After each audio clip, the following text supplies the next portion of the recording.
Hi again. Here's my analysis versus Giovanna. You saw that it was a long game. There was a very interesting back game for the last game.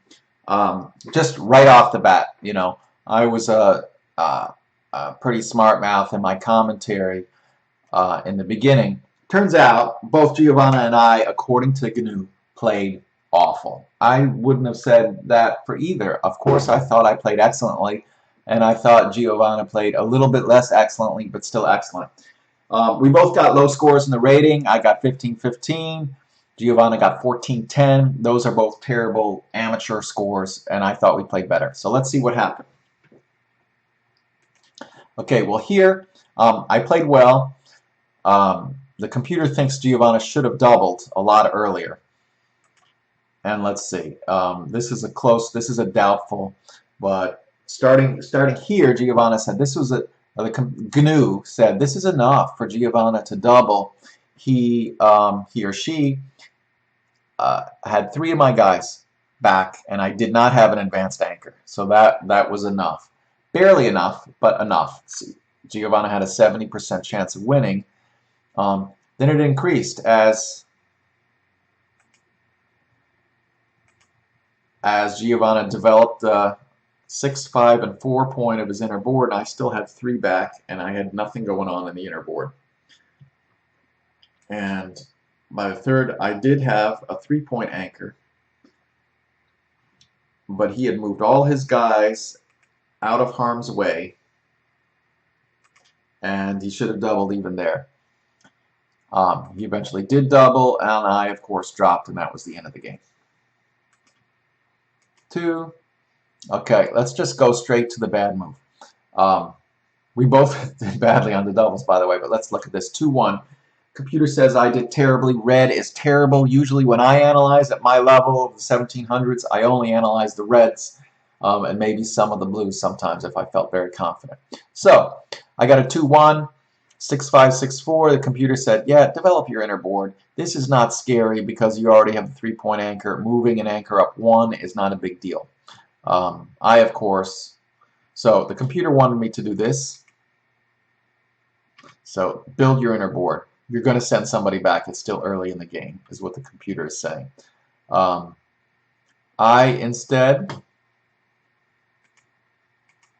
did that, where I said no to developing my inner board. So I took a defensive posture, and that just didn't carry the day as far as the computer was concerned.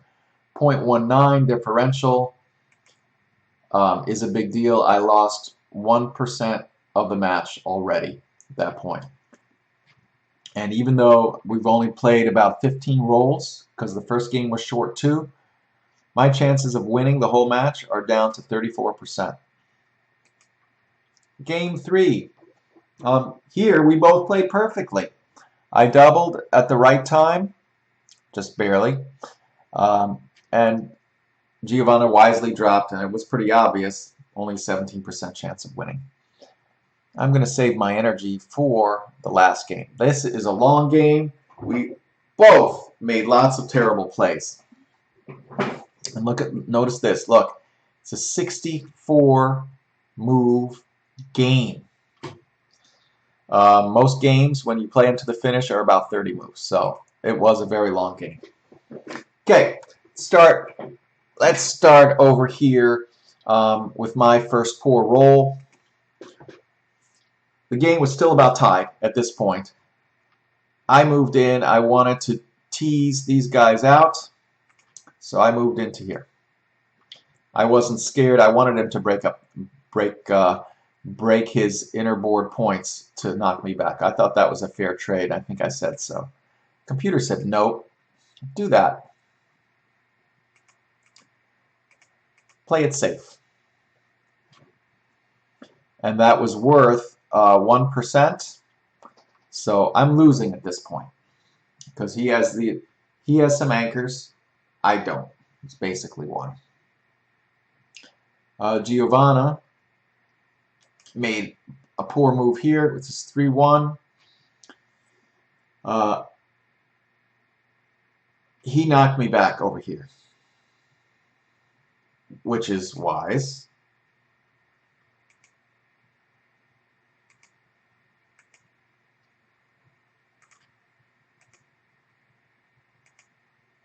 He knocked me back.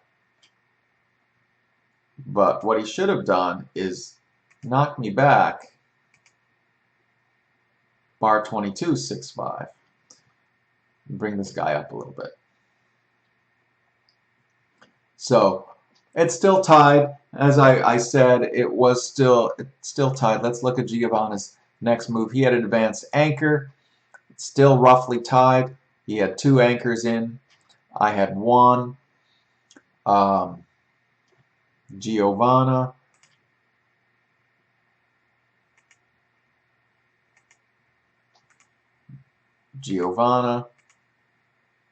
Did that.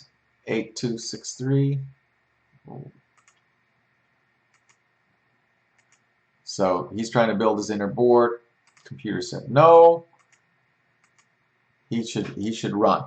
Because the 1 point, yeah, at least you got a point, but 1 point's easy to get pinned. So this really has no value. You want to get these guys out of here, either an advanced anchor or have them run to the finish line. So that's why that move was poor.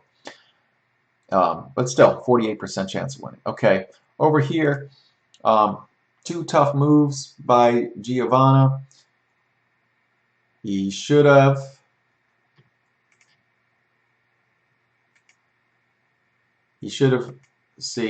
tried to get out of there. He was seeking a back game right from the beginning. Those are exciting, but those aren't always the best moves. The computer said, nope, you should do this. You should get out of there, as opposed to that. Okay. I should have doubled at this point. It wasn't even that close of a call. And this was before the double ones. I should have doubled. Because I guess the computer didn't think this was a viable back game. And I didn't either. But I waited a little bit because I wasn't sure having a guy. I'm always scared to double when I have a guy on the bar. So I didn't. Then when I sent him back and he got stuck on the bar, then I had the confidence to double. Even though, like I said, I'm scared of having a guy in the bar, so I was scared for him of having that guy in the bar, and I doubled. Computer thinks it's a pass, a close pass, but he took. I probably would have taken it also. And then we moved down a little bit. I'm winning, but not by much. This is certainly a game that he can come back from. And let's head down here to the next poor move. This is, by the way, a terrible game for us. Let me show you. Analyze match statistics. Of course, the computer said we both did awfully, but it's all going to be in the last game. Computer really didn't like Giovanna and didn't like mine either. These are both amateur scores. Okay, so 64% chance of winning. The computer thinks I should have knocked him back. I should have not been scared of the back game.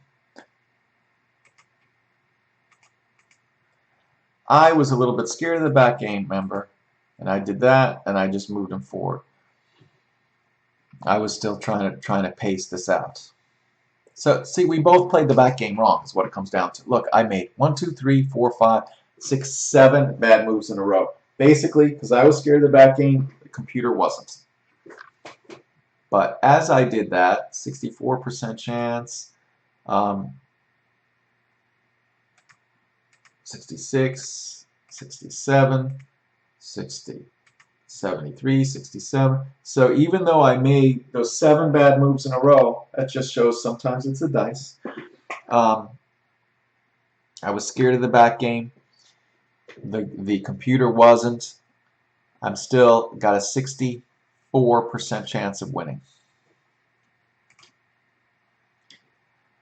Got knocked on the bar.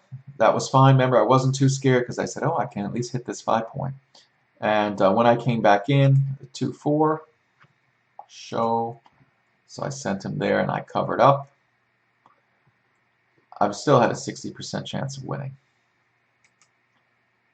But then things turned around for Giovanna. He knocked me back.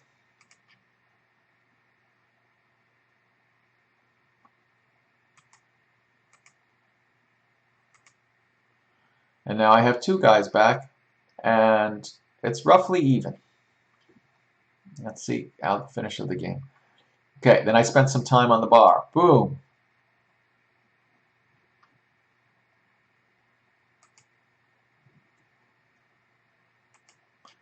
And he started winning as I spent time on the bar. Boom, boom. 72% chance of winning. He has two guys on the bar. Very unlucky roll. 5-3. Remember, he had his guys in my inner board got stuck, and he had to start to break his board. And then it went down. He still has a 60% chance of winning because I have two guys on the bar. But let's see how I come back. I knocked him. Now I have a 60% chance of winning. I got what I consider to be a very lucky roll, double fives, and my chance of winning moved up to 77% chance. We played well here because this is basically a race. Anybody could have done this part.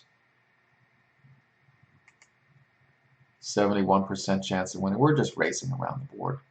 56, because he knocked me back. I didn't do it for him. When he knocked me back, though, and then he got a doubles. Knocked me back, he moved up to 33% chance of winning. I had 66. Got double sixes. He moved up to 48% chance of winning. He made it a 50-50 game with that because he has me knocked back and he moved up a little bit. But finally,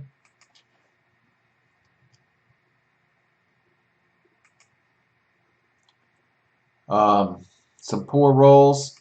It's about even here, and I actually fell back a little bit because he had strong rolls, 6-6, 5-6, and I have 4-5, 3-2. I had to open things up. He redoubled. But remember I said that was a dumb redouble, and I said that was a dumb redouble because he's risking the whole match. If it just stayed at 2 and he won, he'd still probably win the match. And if he stayed at 2 and lost, we'd be about tied, and he still has a chance. So probably if he wins, plus a chance if he loses, is better than definitely winning the match if he wins and definitely losing the match if he loses. So it was bad. He changed his. See, if he didn't double, he'd still have a 68% chance of winning the match. But since he did double, and I had a chance of taking it away, 60. You got to consider where you are in the match. Okay, so then we play on. I'm losing. But see, with one that 15-9, let's show it. When I knocked him back, my chances of winning moved up to 44% chance. Basically, he had to hit to get back into the lead.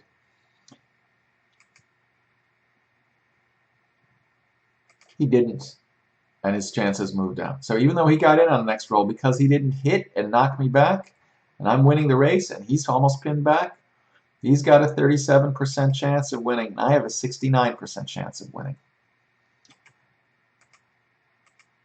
Ooh, and here, it turned around again. Remember, I said, here we go. He got a bar 18. He knocked me back. I said he's winning there, and he certainly was.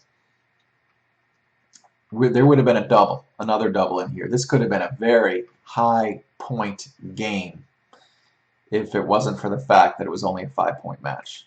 So now 59% chance of winning there, and it went down to 32. I'm losing. But then I got to knock him back. Remember I said, I need that one, I need that one. I got it. I knocked him back. I'm winning the race, 71% chance. He made it in on the first round. But I'm still winning the race, 68% chance of winning. And here I kind of locked it. Double fives. 81, 65, 65, 68, 69. And here, when I got the double threes, it's 100. So there's the analysis. Lots of twists and turns. We didn't play well. The back game wasn't played well. There was luck involved. And in the end, fortunately, I prevailed.